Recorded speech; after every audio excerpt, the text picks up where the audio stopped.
What up, people? Welcome to another edition of the Salty Thoughts of Mike Steph podcast, featuring the one and only Mike Steph, best in the world at what he does. Yes, man. I'm back unexpectedly because I wasn't planning on giving y'all an episode. I wasn't planning on going on live. I wasn't planning on giving y'all a short. I wasn't planning on giving y'all audio only. I wasn't planning on giving y'all a sprinkle of salt. I wasn't planning on giving y'all nothing. I know that sounds. You're probably like, yo, why is this dude so aggressive out the gate? Like, we press play, and all of a sudden, as soon as we press play and tapped his little thumbnail, dude's coming real aggressive. Like all of this. Guess what?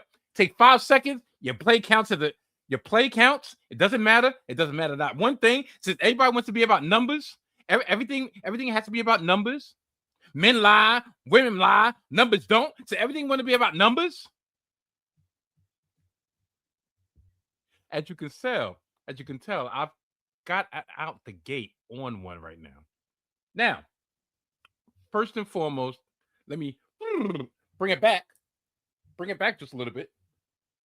Welcome to another edition of the Salty Thoughts of Mike Steph podcast, featuring the one and only Mike Steph, best in the world at what he does. This week, I decided before I literally embark on my vacation, no destination vacation this time, just time off of work, time out the box in more ways than others, time above ground, time not in the uniform, time to relax and recuperate, the blue collar hero of the masses, to recuperate, to go back on a stretch run in which I'll have another vacation in less than a month. I decided what I was going to do was going to veer off the road most traveled. I was actually going to be on the road less traveled. In the last couple of months, I've talked about wrestling. I've talked about the New York Knicks and their historic run of championship, because I reside in the city of champions. We are the champions, our friend. We will be fighting to the end. I live in the city of champions. You are a loser, and we are the champions of the world. And before I start talking about the New York Jets, because of course you got to bring some levity to the situation, I will not be talking about the New York Metropolitans. No. Especially for Smitty from the group home in Bergen Beach, because I gave y'all, and I'm talking about the group chat, I gave y'all a special edition of Smitty's Corner this afternoon. Well, when y'all see this, yesterday afternoon, Mets lose again. The Met, you know what? Matter of fact, since let's make this official.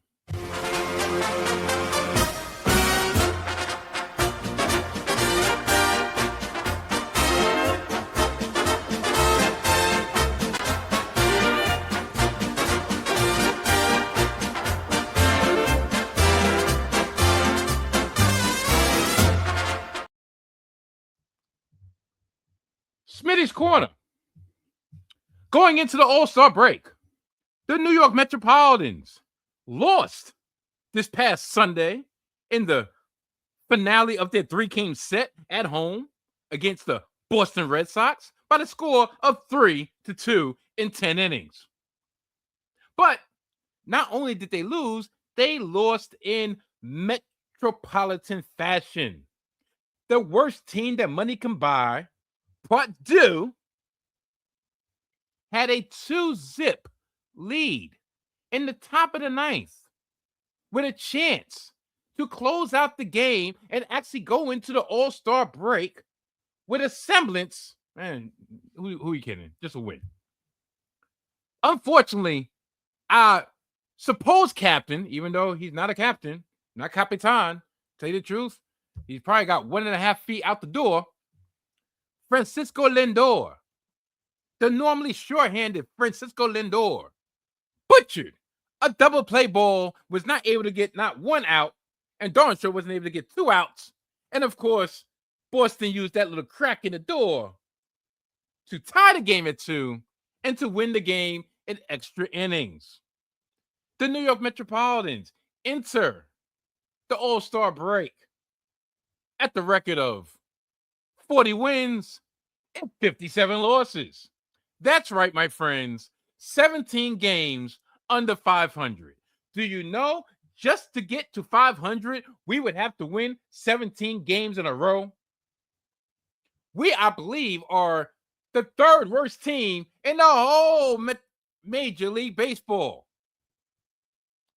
We are the 2nd worst team in the National League, right behind the Colorado Rockies.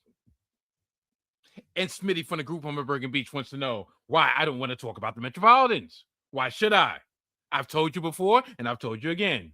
They are an utter disgrace to the colors orange and blue. So much so that I decided not to even wear orange and blue this week. For the first time in a long time, I have donned the color black. Black hat, black t-shirt, some gold, because I have to shine like the champion that the New York Knickerbockers are. I have to bring some gold into the atmosphere, into the conversation. And also, it's my not so subtle way of giving a shout out to the best bout machine, Kenny Omega, for becoming a two-time AEW world champion. Champagne. Something that the New York Metropolitans know nothing about. And with all that being said, that is your edition of Smitty's Corner. I said Smitty's Corner.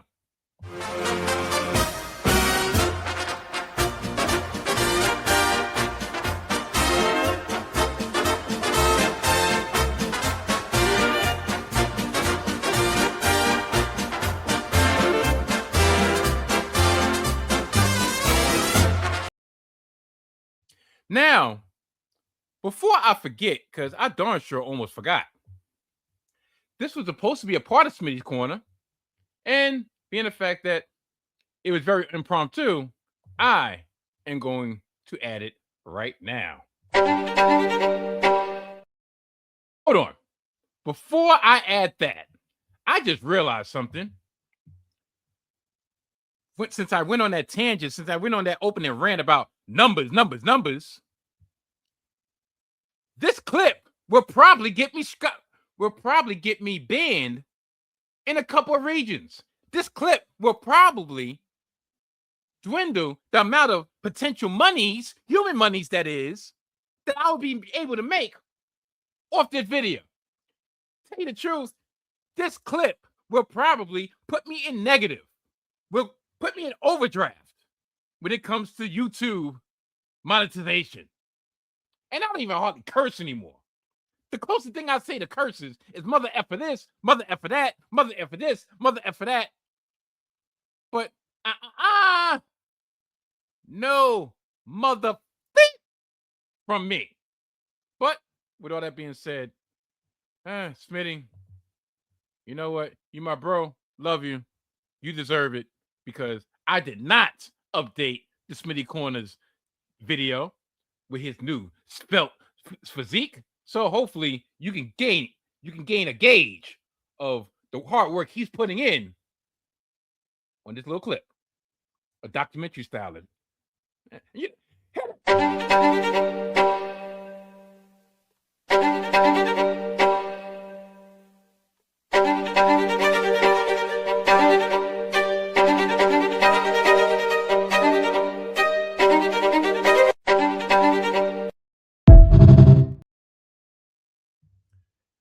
Smitty from the group home in Bergen Beach. I salute you. We are all long-suffering Met fans, and some people choose to uh, stay miserable. Well, I say stay blessed, because we're champions. We're champions. Well, at least I am. You see, this would be a perfect time for you to embrace basketball.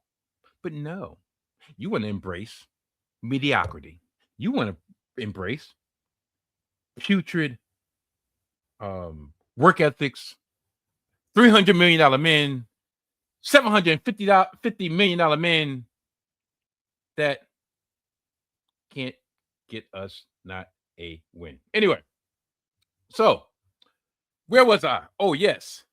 Sipping on Cristal, looking at your chicks. This episode, I decided, said, you know what? I am going to talk about something that I really was engaged with in the late 80s, mid to late 80s, early 90s, during my formative years, during my preteen years, and that is the sport of tennis. I might have said this throughout the 7 years that I've been on air, without the 3.5 years I've been on YouTube. I might have said this before, but I probably said it in passing. Your friend, my friends, am a former District 17 PSAL tennis champion. Yes, that's right. Tennis champion. Once again, the reason why I'm wearing gold. The year was 1989. The school was 390.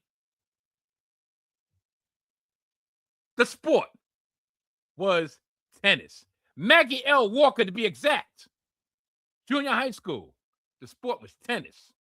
At one point in time, we were the inaugural tennis team of IS 390. And I, at one time, was the number one seed on said team. I beat everybody from pillar to post. I beat everybody from racket to sneaker, from racket to net. I was the man.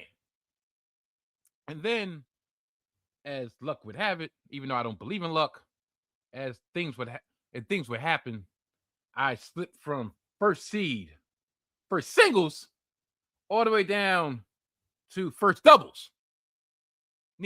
Nevertheless, I was that man. I was a practitioner of serve and volley. That was my thing because I had the speed, I had the tenacity, I had the aggression, I had no fear. Just like OGC, no fear. The Storm, 30 years ago, this summer, OGC. Original gun clappers for all those, the uninitiated. I had no fear because there was no concrete that I was not willing to scrape my knees and scrape my arms and scrape my body on to make sure I got that little green fuzzy ball to the other side of the net. Yeah, but enough about me right now. We could go back later. I watched a couple weeks ago documentary they have on Netflix about Martina Navratilova and Chris Evert. The rivalry they had that spanned 20, 30 years. And the friendship that they had at the beginning and the friendship they maintain now through their separate but together battles against cancer. It showed the long, twisting road in which Chris Evert came on the scene and was America's darling. And Martina Navratilova came on the scene. And the narratives that was spun back then were very, very cruel. And what you thought was one way, what you thought was one thing was actually the other. I'll get into that in very, very few minutes. But when I was watching this documentary, I said, you know what? I think one of these weeks during the summer, where I don't have a guest extraordinaire. Shout out to Warren Shaw from the Baseline NBA podcast, co-founder of the 19 Media Group, for blessing us with his presence last week and giving us the expertise that only a man of his ilk can do. But also, more importantly, I'm glad that we was able to chop things up on air, chop things off air, and yeah, I had a great time, and hopefully that's just the first of many, many to come. Sure, listen, uh, please check it out, So I said, you know what, I could always have that in the cut. I could always have that in the tuck. Like, you know what, I'll talk about this documentary because one of the things about that documentary, like I said, really made me relive my fandom of tennis back in the 80s, back in my formative years. I don't watch tennis that much now just because I just kind of lost track of it. But yeah, so I said, you know what?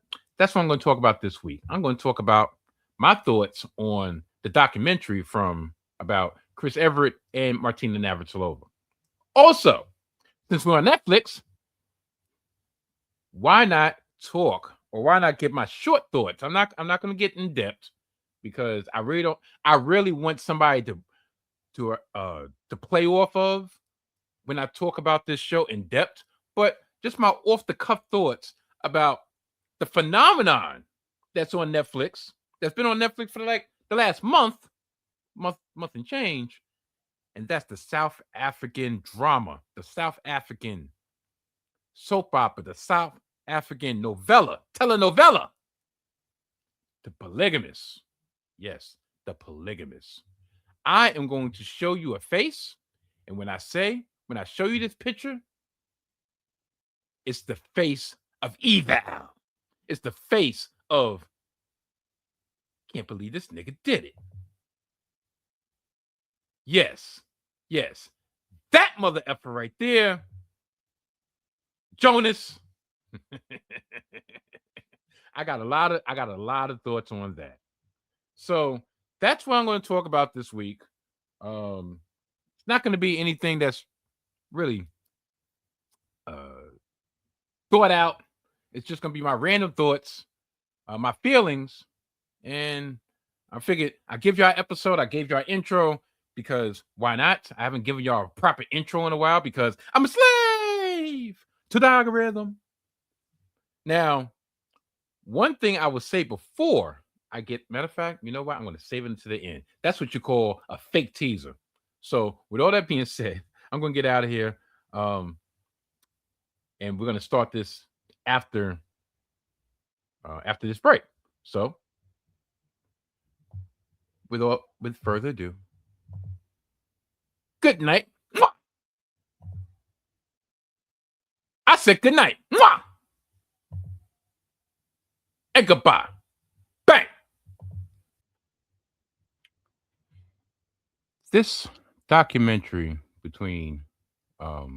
about the friendship, the rivalry, the relationship between Chris Evert and Martina Navratilova.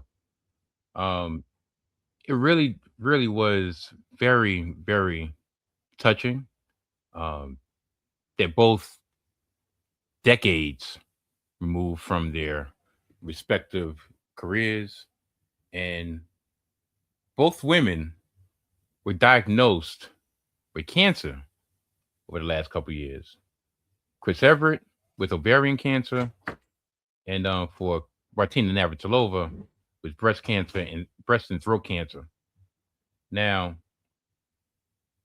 they both beat the disease, and they go with each other to get the scan to see if the chemo, the therapies, and everything medication has helped for them overcoming cancer. Now, Chris Everett, on one hand, at the very beginning, when she was about to go into the scan, she stops for a minute, and beforehand, she stops and she takes off her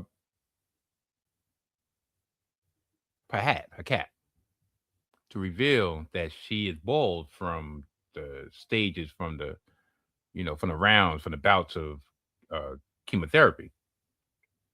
Now, Martina, at the same time, she stopped also when she was about to go into our last scan. But it was different. It was different, you know, and it's very apropos about the way they both handled their rivalry, handled their friendship, handled their relationship. That what you see on the outside wasn't always, or in a lot of times wasn't what reality meant. Now, during the 80s, and this is where I'm going to talk about myself for a minute. I'll get back to the documentary, but the reason why I watched the documentary, the reason why I said, you know what, I want to talk about the documentary, because the 80s, 84, 85, 86, especially, those were the years in which on a Saturday, Sunday morning, I would wake up and watch Channel 4, watch NBC Sports, right? Dick Enberg and Bud Collins on many a morning, and watch the French Open, Breakfast at Wimbledon. And that's where I got to know these characters. Well, not characters, but these athletes. I became adamant. Well, I became a, a real fan of women's tennis. And now a lot of people were like, "Yeah, I bet you did." Someone going through puberty, got the jollies.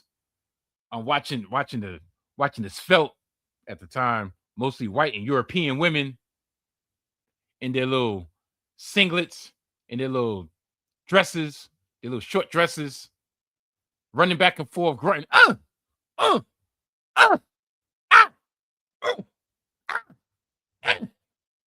No, I'll tell you as simple as this. Now, I was a fan of John McEnroe. Um, in my day when I was playing tennis, my Coach Parker, who also doubled as my eighth grade math teacher, called me the Black John McEnroe because I broke a lot of tennis rackets when I had a bad temper. Like, yeah, I really had a bad temper. So oh shoot, my uh cousin Ooh, he could tell you about my temper when it came to I was a bad loser. I was a sore loser. But I was a fan of John McEnroe. I was a fan of Jimmy Connors. Ivan Lendl, I was not a fan of because he fit that stereotype of the man from the Iron Curtain, the man from Czechoslovakia. If you want to think about the dynamic that was in mid 80s, early 80s tennis, both women, both male and female, think of Rocky 4. Remember when Rocky had to go against Ivan Drago and they had the exhibition and Ivan beat or killed Apollo Creed, but it was all about USA versus USSR, freedom versus the Iron Curtain. This is the time in which the Cold War was still a thing. This is before they started breaking down the wall in Berlin. This is the era in which I came up of. This was right at the very beginning, or dare I say before, Mikhail Gorbachev.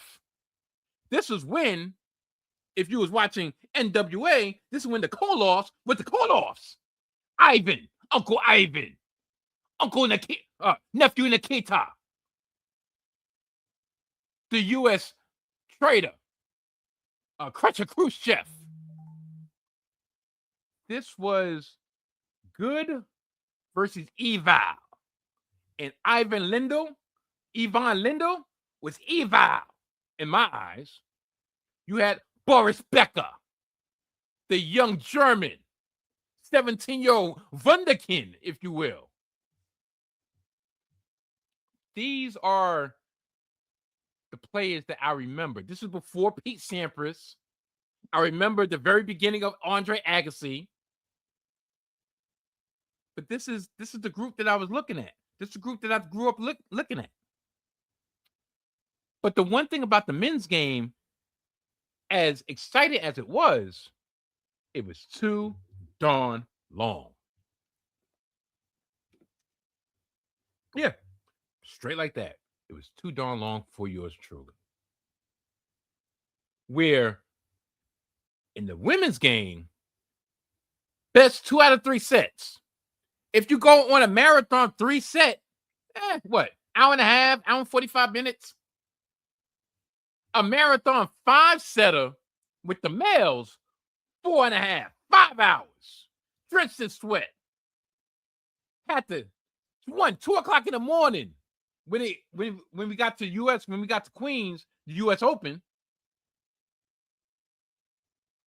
The only reason why we didn't have these marathon things, they had to break it up into the next day because Wimbledon didn't have lights. So they would play literally until dusk. And then they would pick it up the next morning, the next fortnight, if even, maybe. I don't know. Whatever. But when it came to the women's game, I wouldn't say it was more finesse, but in a lot of ways, it was more finesse. It was more back and forth. Like, I came into watching tennis right at the end, or should I say, after Billie Jean King. I knew of Billie Jean King, but I never saw her play live. I came up through Martina, Kiss Everett, Pam Shriver. If you want to go on, Steffi Graf, Monica Seles, which is a story on itself. Jennifer Capriati, who was, a lot of people wanted her to be the next Chris Evert, but it was not to be. It was not to be. But this is why this documentary really drew me in, because I was like, darn, this is part of my childhood. This is part of my childhood. This part of my life that I remember vividly enjoying. Coincidentally, this past 7 to 10 days, Wimbledon just wrapped up yesterday when y'all see this. Who won? I couldn't tell you. I will say who didn't win was one of my favorites. One of my favorites, especially now, because I think she's on the verge of domination. And that's Coco Gauff. I was able to see her, I want to say her 4th round matchup and her semifinal matchup while I was at the gym on the treadmill, and it instantly took me back to 8, 9, 10-year-old Mike Steph. She has a game of power. She has a game of speed. She has a game of skill. And this is her first semifinal, I believe, in Wimbledon, and would not be our last. And her game is like predicated on never give up. Like the two matches I saw, when she was down in the tiebreak, down what was it? 4-2, 5-2 in the 3rd set tiebreak, and she came all the way back and won that tiebreak and won the match. And then it was similarly the same thing in the semifinals, and just by chance she whiffed on an easy gimme shot, and that cracked the door open for old girl to get over her slippage and miss of a shot to overcome that and go on to the finals. Serena Williams, I remember when Venus was that one, and then Serena came, and I was like, "Who's this?" And Serena ended up being the best of them all. And I'm not going to say that I wasn't enthralled by Serena, by the Williams sisters altogether, but that was right around the time that my interest in tennis was starting to wane. No fault of the Williams sisters. I mean, the story was and is phenomenal, inspirational. Um, and they opened the door and kicked the door. Matter of fact, kicked the door down for competitors such as Osaka and golf, amongst others, to um to be accepted, not only to be accepted, but to demand respect, to be respected. So yeah. So getting back to the documentary, one of the first, Chris Everett came onto the scene, I want to say 69, 70, if I'm not mistaken. Listen, I'm going off the top of my head when it comes to this. There, Martina came in about 72, 73 from the Czechoslovakia, I believe. And she came on and they quickly developed a friendship. Martina, her time on the court was freedom from home, from the administration, from the landscape that was back home in Czechoslovakia. So she was very carefree. You know, it's like she was there, she was a teenager, she's just having fun. You know, she was good, but not focused. Now, Chris Everett, on the other hand, she was the United States, or should I say, the WTA's darling. She was the heir apparent to Billie Jean King. She was America's sweetheart. Now, it's funny how both of these individuals ended their career both with 18 major titles. 18 major titles. They, I want to say, they faced each other, I want to say 80 times. And I think 60 of those times were in the finals of various majors. You're talking about the Australia Open, which is one Grand Slam that I never got into because it used to always be you used to have access, like cable access, because of the weird times. And back in the 80s, cable wasn't readily accessible. So I wasn't able to really watch the Australia Open. But the French Open, the clay of Roland Garros, the Wimbledon, and the US Open, hard court, those are the three that I was really into. Now, this documentary made me wonder and made me find out that the narrative around these two couldn't be more different. I always thought that Martina was the cyborg, was this machine, was this killer, and Chris Everett was the innocent American, the blonde, the beauty, the one that you know she deserved better, but this big clunky chick from the Iron Curtain was blocking her success. And I read it and I watched this documentary, and oh boy, was I wrong. Was I wrong? 80 matches. Chris Everett had a, a stroke style, passing shots to really, really take away what was the end thing at the time was serve and volley.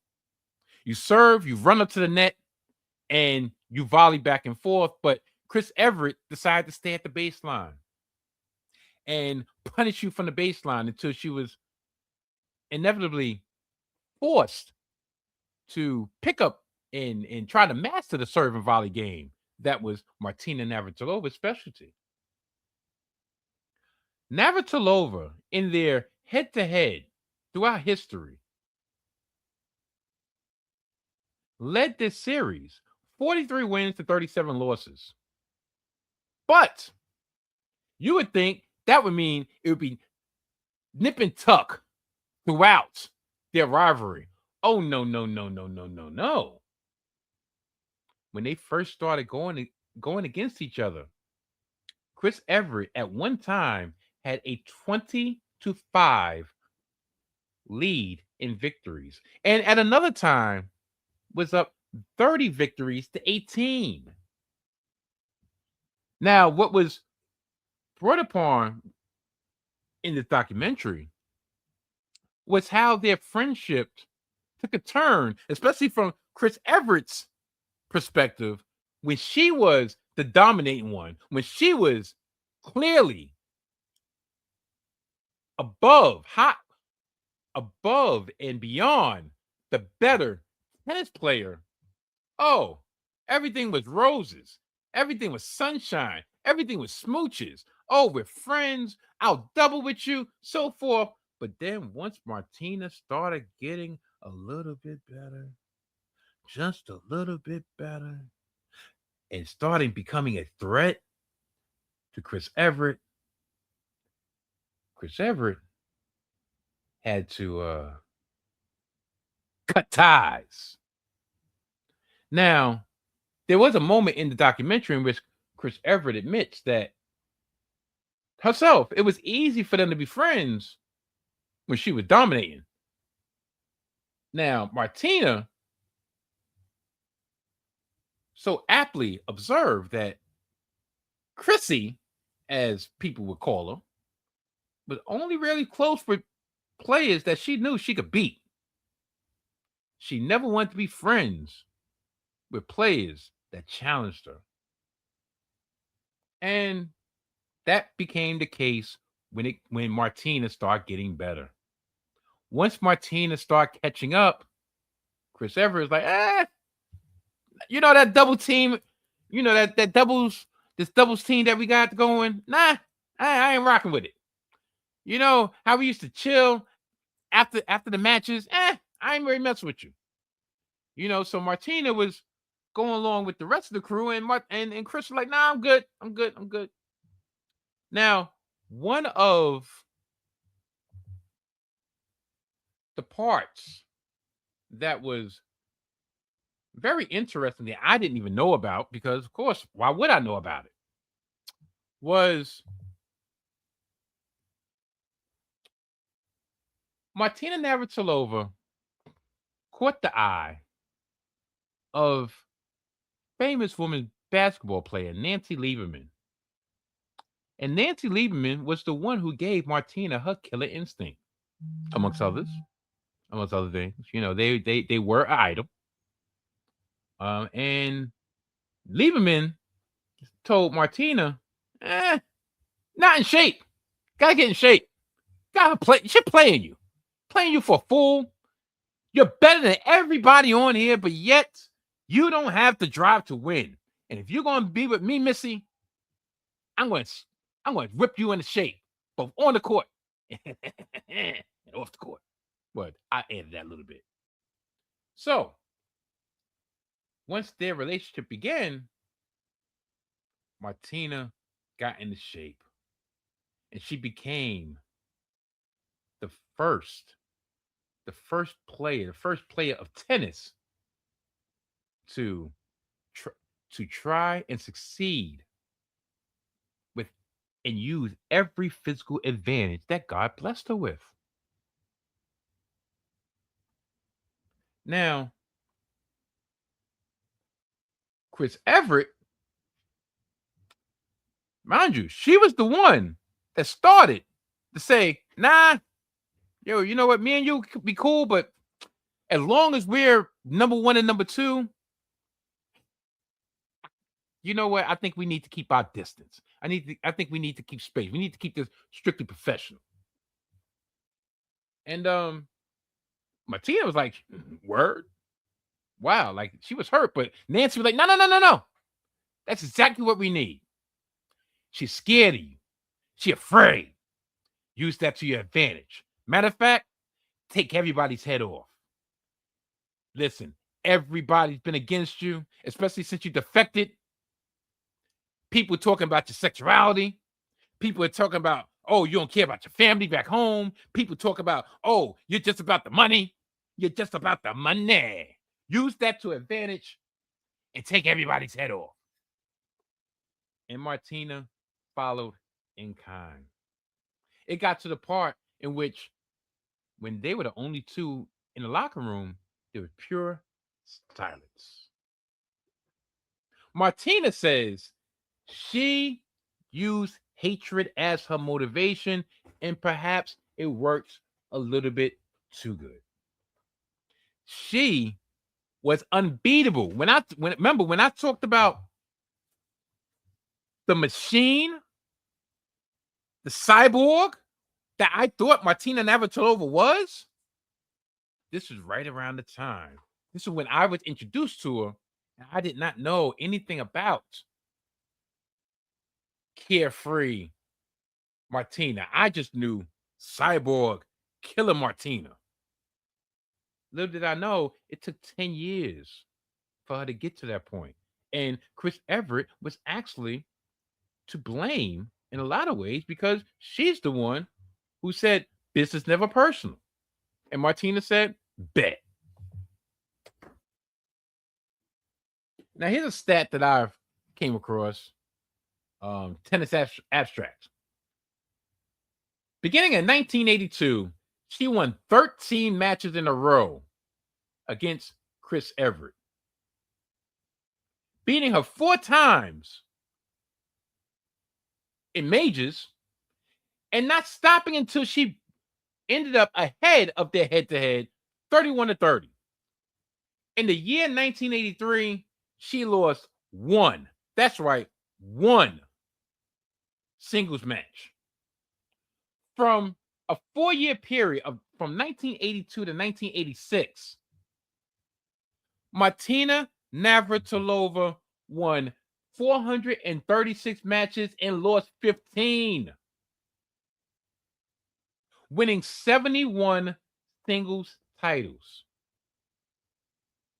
Not only that, she was also unbeatable in doubles competition and was, believe it or not, was in contention, and some people would say was the best female player ever before the likes of Steffi Graf and Serena Williams. But once again, in this documentary, Martina talks about that time with regret, because she does say, listen, I didn't know. I mean, maybe I went a little bit overboard, because Chrissy was my friend. Like there's a lot of things that people don't understand, but Chrissy understood that. And the fact that I was going through all this stuff and I couldn't talk to my friend or someone that understood exactly where I was at that time, at least professionally, it did hurt. It did hurt. Now, talking about the narratives, the difference in narratives. Chris Everett was the All-American darling, America's sweetheart, from the time she broke onto the scene until the time toward the end of her career, to the end of her prime, or maybe slightly past her prime, where she was the veteran trying to get one last victory. but this big, obstinate obstacle from Czechoslovakia that happened to be a lesbian was standing in the way, and the media took hold of that and ran with it. There was a time in which the New York Daily News outed Martina Navratilova against her will. But Everett gets specific about how much bread she made from both tenants and endorsements. And Martina was like, yeah, that's good, but I had a lot thing going on. I mean, people was even talking about how many broads I ran through. Chicks we flew, chicks we ran through, order burn through, order the back, take two. Mad at our blue niggas envious. Send of us. But yeah. Now, in one part,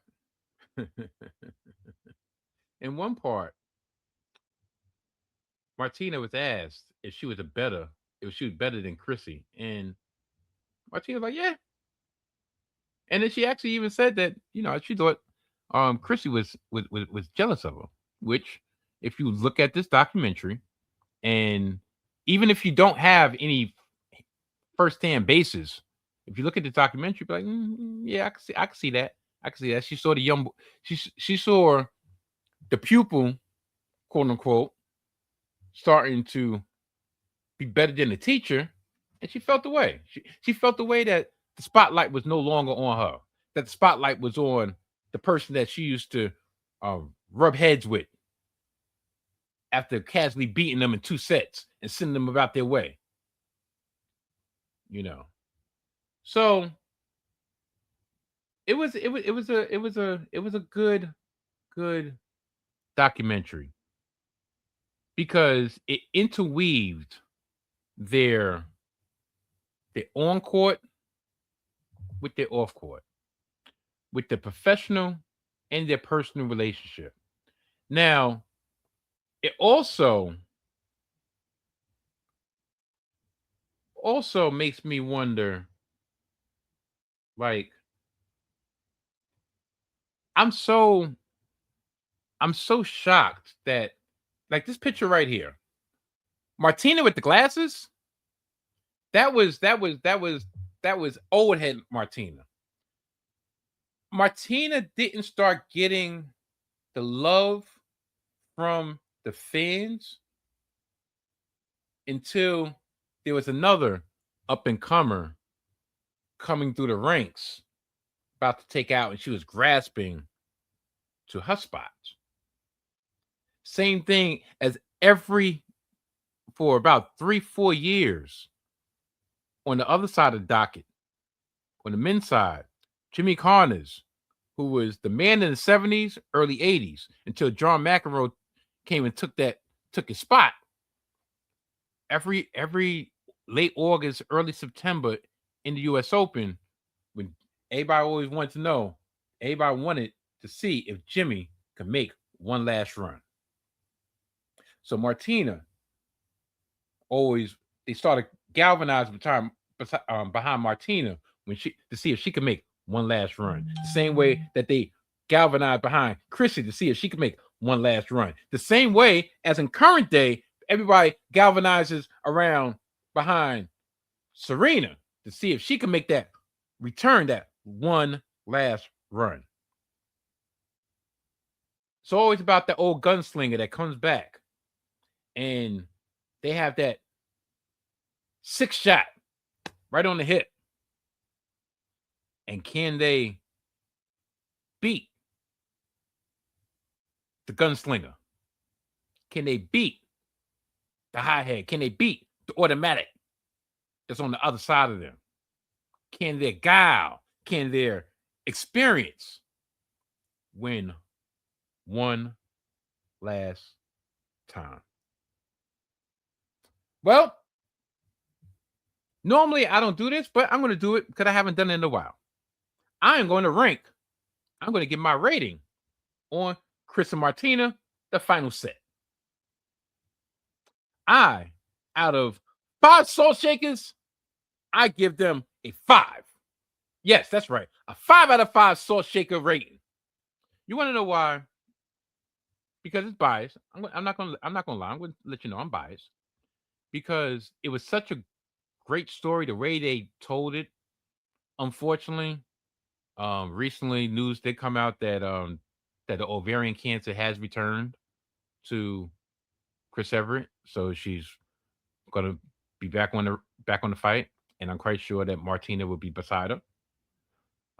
But this was a documentary that actually made me well up in tears, not out of tears of sadness, but out of tears of and I wouldn't even say out of tears of joy, but just out of tears of like, wow. To see people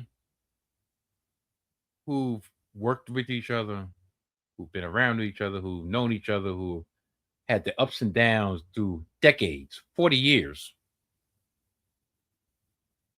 Should tell you the truth, 50 years. Because, yeah, I'll be 50. I was born in 76.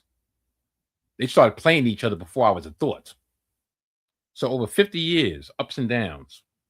And now for them to get to this stage in life and for them to look back with fondness and look back with regret, it's very, very, very heartwarming. It's very touching. And it's something that I hope to do when I get to that point. I hope to start doing it now. So 5 out of 5 soul shakers. Shoot. As I continue my off the cuff thoughts on Netflix shows, The Polygamist. Like I said, I'm not going to get real in depth with this because, tell you the truth, when I was putting this show together in my mind, I was just going to talk about Chris and Martina, and then get up out of here. But then I was like, The Polygamist. I would be remiss if I don't touch on, because I recently just finished watching the show. It's 22 episodes. And they're no more than 24, 25 minutes. So it's very binge friendly. There was one night, because listen, when I start watching these shows, over the last couple months, I've made a point to watch shows that I have not seen before. I am the type that I will go on all these apps and will watch stuff that I've seen before and act like it's brand new. Like the other day, I just watched Reservoir Dogs for like the umpteenth time. And I watched Paid in Full. And then last night, I think I watched State Property, which is 24 years old. State Property, the original State Property, starring Beanie Siegel, Dame Dash, Oskino, and Sparks, is older than my youngest daughter. 24 years old. But neither here nor there. I had a tendency of watching all this stuff, and they always say I read somewhere that they say when you tend to watch shows over and over again that you know, or binge watch series that you like, it's because the familiarity that you have with it, it's just something that just makes you feel good. And that's that has a lot to do with it. Like I could watch The Warriors every couple months. Sometimes I'll watch it or sometimes I'll see it on the feed and I'm like, nope, not watching it right now. Why? Because I need to miss it for a minute. Same thing with Scarface, same thing with Casino, same thing with Goodfellas, same with The Sopranos, the whole nine, right? So I started watching Invincible. I start watching I watched The Boys, like all these other type of things. But Invincible, like I can't wait until Invincible comes back on Prime. But I had no intentions on watching The Polygamist because I just didn't even know what it was. I was I don't watch everything that's on Netflix. That would be my daughter or daughters. Tell me my daughter. But now my mother-in-law Ooh, told Mrs. Ooh about the polygamist. And I still went through one end right after the other. I don't know what you're talking about. I'm not watching that. Until our sister like extraordinaire, Whitney Page, made a video discussing the very beginnings of the Polygamist, and it came across my feed. And she doesn't usually watch. She doesn't usually make videos and reviews or make videos and start talking and giving her views on stuff. Like, listen, if you know her, then you know how she get there. It's not for everybody to know. Everybody don't need to know my thoughts, and I respect that. So I respect this so much that when I actually saw that she did a 5-minute video on the gram talking about her views on the polygamist, I said, you know what? I gotta check this out. Why? Because first of all, I want to see if her point of view has some merit, which it does. And also, like, you know what? Why not? I'm looking for a new show. I'm caught up with all the Queen's men. Shut up. So I'm gonna watch it. And boy, as soon as I watch this, I'm like, what peanut butter and jelly BS have I gotten myself into? This man right here, as I said in the intro, that man is that nigga right there. Oh my goodness. I have never in my life, or should I say, it's been a very long time that I've seen a character on a show, on a movie that I've been looking at with disgust. And every time I see him on the screen and every action that he does just makes me want to wish that he was in real life and let me handle my business with him. Pause, whatever. This nigga right there. Every time I saw his face, I knew some BS was about to happen. It all starts out, and I know I'm not going to say spoilers because it's been out for a month and there's plenty of reaction videos about what's going on. But like I said, I'm just going to give you my thoughts right now. Hopefully, within the next week or two, I can either get Mrs. Ooh to join me on this platform to talk about the polygamist, maybe Whitney Page herself, maybe somebody else who has seen this so I can bounce back and forth of, because I would be doing it a disservice by trying to talk about it just by my lonesome. That's just me. Because the things that go in my mind right now, when I remember watching this show, is ridiculous. This picture right here for all my YouTube viewers is Jonas and his first wife, Joyce. First wife, Joyce. Joyce is where the money comes from. Her family is where the money comes from. That nigga Jonas was from the slums. He was very, very intelligent. He had a lot of potential, but that nigga was from the slums, from the shanty towns. And he had a come up on Joyce. He gave her that good piping, and Joyce done lost her darn mind and said, you know what, daddy? Yeah, we could build an empire. And Jonas was like, yeah. But little did we know that this one right here, Matiba, yeah. Listen, tell you the truth, I don't have much sympathy for this one. This is, AKA wife number 2. Not in that order, but I'll get into that very shortly. That's wife number 2. She was looking for a come up. She made sure that she put on the slinkiest stuff, made sure that everything was fitting right, everything was popping out right, because she knew that nigga Jonas was a dog. Am I using the N-word freely? Yes, I am, because there's no other way to describe this nigga but that nigga right there. Jonas got exactly what he wanted, and that was Matiba.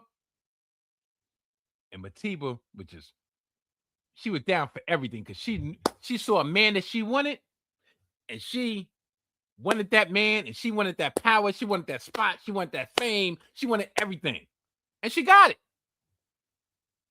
But this is before she became wife number 2. She started trying to play hardball. She started trying to say, yo, why you home with your wife? He got her whole crib. And then, when she started acting up a little bit too much, he talking about, yo, I don't even know why. See, I don't even know why I married you. Yeah, that's right. The reason why they got married is because homegirl right here, wife number 1, she knew that nigga was never going to be faithful. But she wanted that nigga so much that she said, you know what? To order to make him happy and to make it look good for the Joneses, make it look like everything is on the up and up. Technically, polygamy is legal. It's in our culture. So as long as I'm Queen B, wife number 1, I can actually have some type of control over the situation. I can actually maintain my spot at the top of the food chain. And Matiba would have to answer to me. And she would be wife number 2. Oh, that was all good and dandy until Matiba came up with twins. So this nigga Jonas not only had 3 children by his first wife, he knocked up the side broad with twins. Needless to say, Jonas was going into everything raw dog, right? So once he got married to Matiba, Akuna, Batata, whatever. Once he got married to her and she started nagging too much, it was off to number 3. Oh, you thought number 3 was going to be this broad right there, Lindani. Oh, Lindani. Oh, listen, Lindani was his daughter's best friend. She was just a whore. But she was his daughter's best friend. And there was a part in one of the episodes in which they made sure they put a screen of them looking at each other, Lindani and Jonas looking at each other, and I'm like, I know he's not going there. But guess what? He did. But you would think that she was wife number 3. Guess what? She was not. She was jump off number 1. You know who wife number 3 was? Old girl right here. Essie, Ceci, Betsy, whatever the hell her name was.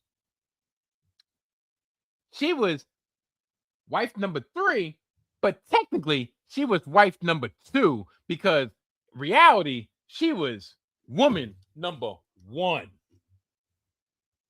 She was the classic girl from around the way that built you up, put you in position, and then when that nigga got on, he didn't forget about her, but she wasn't really for showing off. She was from the slums like he was. She gave him her last to make sure that he got out of the slums, and he was like, I won't forget you, Essie. I won't forget you, Ceci. I won't forget you, Bessie. I won't forget you, Betsy. Whatever the heck her name was. And she always clung to the fact that Jonas was going to come and get her back. Oh, yeah, Jonas knocked her up. That was her daughter. Her daughter out of wedlock. Her daughter, Sarah, who knew who her father was, knew that her father was a no-good bastard, but only craved her father's love. And her mother, I'll say one thing, Her mother held a position well, but, and of course, I don't got a picture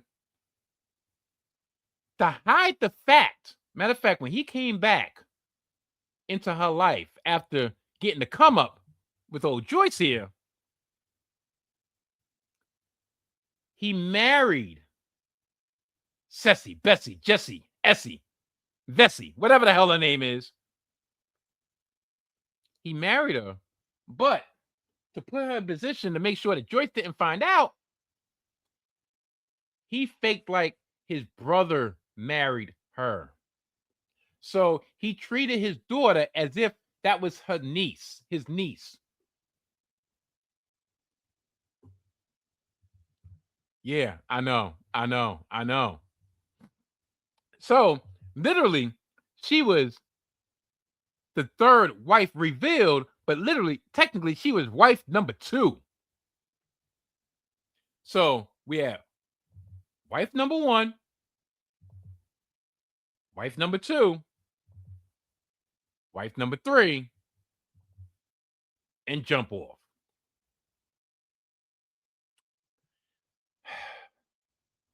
I'm trying to think. I'll just say this for the uninitiated.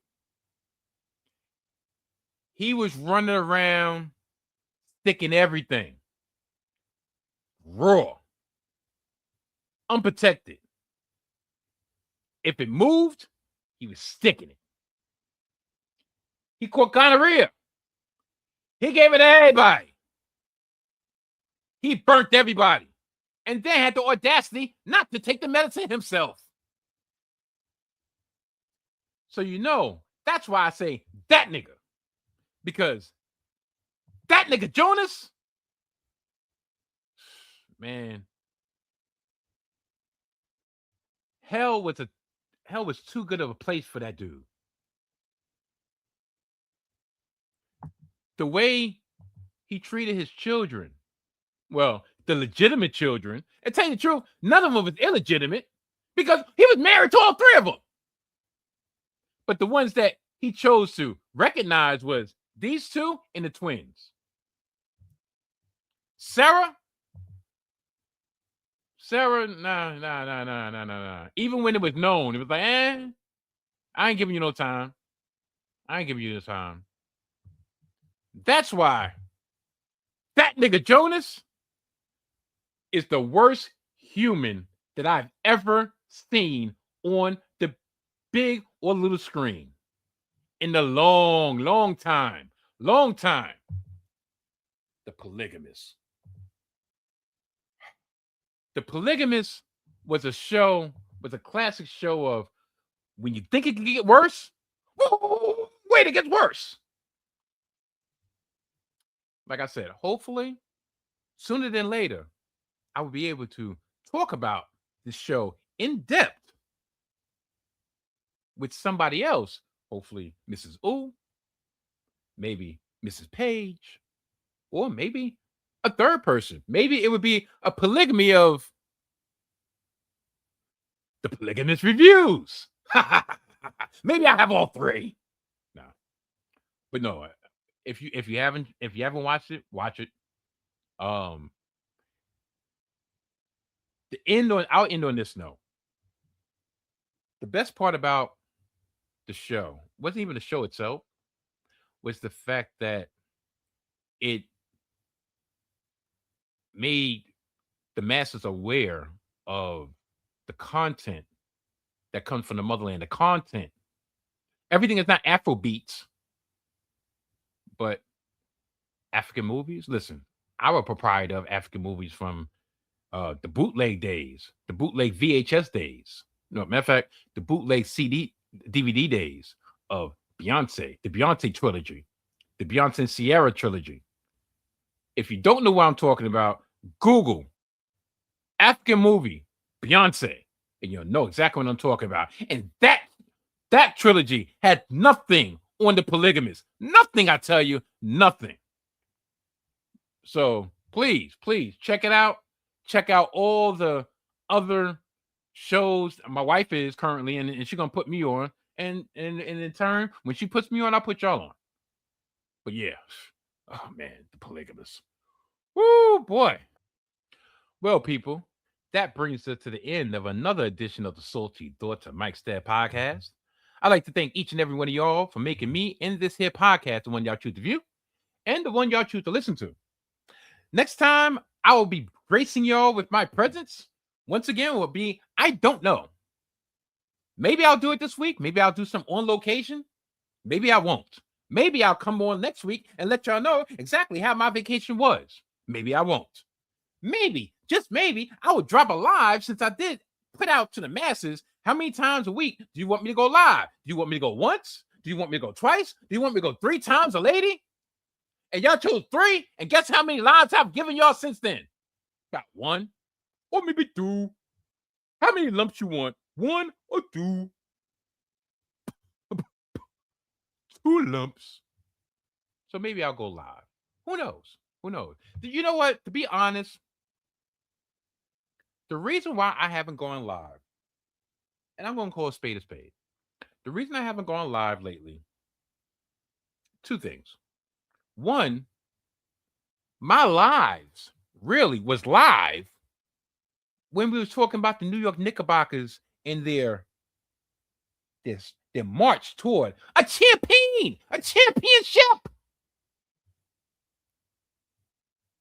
The Mets don't deserve my instant reaction, my rapid reactions to their losses. And WWE, it's getting harder and harder and harder for me to even try to quantify the amount of how much that I don't care. Matter of fact, I care, but don't care enough to put the equipment on, to put the laptop on, to put the ring light on, to hook up the camera, to hook up the microphone, to get the. I don't care that much. Everything I said the last time I went live, actually no. Everything I said on the last wrestling video leading up to Sami Zayn indeed losing his championship in 9 days has come to fruition.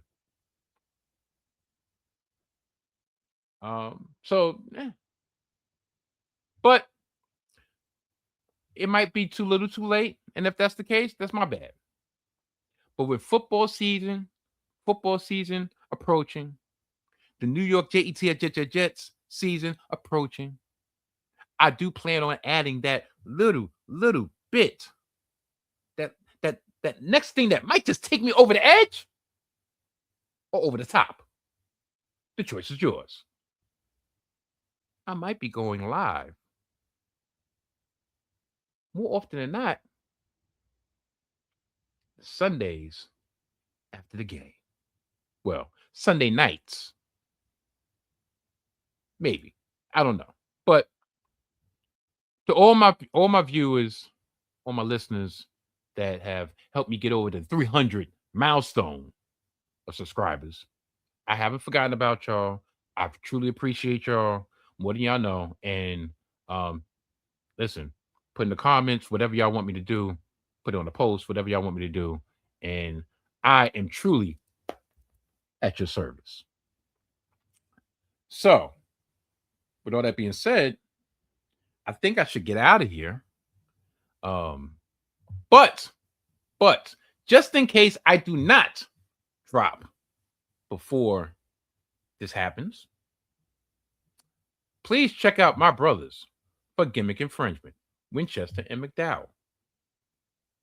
Check them out. Check out last week's episode. Check out this week's episode. And definitely check out next week's episode. You want to know why I check out next week's episode? Because I asked you to. But more importantly, because yours truly will be on it. They got a couple new segments that I'm quite sure some would deem controversial. I deem to be dynamite. I deem it to be fantastic. I deem it to be hilarious. I deem it to be, yes, just that good. But regardless, check them out. Check out the whole 19 Media Group YouTube channel from Joe Brown to Warren and Cal to uh the mixed boxing podcast to late night Lakers. Check out everybody. Check out everybody. Check out everybody. And of course, most importantly, check out myself and the Mojo King on Hidden Gems Football, which are coming very, very, very soon. Sooner than you think. With our preseason preview of the whole entire National Football League. Yeah. I whispered that. So just in case we fall behind schedule, y'all can't get me clearly on audio. Aha. Aha! Aha! Aha! So, before I get out of here, of course, you know what time it is. Y'all know what time it is. If you are seeing this video, you're probably a woman who does everything for everybody. And the last thing that you should be stressed about is your hair. I'm Whitney Page, Sister Locks consultant and interlocking extraordinaire based in New Jersey, now accepting new clients. So who am I for? I'm for the professionals. I'm for the moms. I'm for the entrepreneurs. This transformation is for you if you're looking for a get up and go, hassle-free process that offers better manageability for your natural hair. And if you're the woman who values her time, quality, and professionalism, this is the chair that you need to be in. Many years ago, when I was pregnant with my child, I suffered a very deep depression. And the only time I ever felt good was when I got to go and get my hair done. It was transforming. And I wanted to be able, I decided then and there that I needed to create that space for other women. And that started my hair journey. So here we are, 17 years later, and I don't just provide hair care, but I make sure I provide an environment where you come and you feel tranquil and you feel soft, just for the move. So when you come sit in my chair, good hair is a guarantee. But more than that, it's a moment for peace and tranquility, a moment just for you. Looking forward to seeing you. Like she said, good hair is a guarantee, but most importantly, comfortability, lifestyle, and just that space for you. That space for you. And the best part, because listen, even though I don't have hair, my wife is probably the best client that I know. And sometimes I go out there with her and I sit there and we chop it up, or I'll just sit there and I relax. And it's such a tranquil environment. She got the best snacks. She got the best water. She got the best couch, flat screen. What you want to watch? What you want to watch? What you want to watch? Like whatever you want is yours. Because not only are you paying for our expertise, are you paying for our interlocking expertise, you're paying for a safe space. You're paying for an experience. Yes, check out right now. Link will be in the bio. And I gotta get out of here. Because I just do.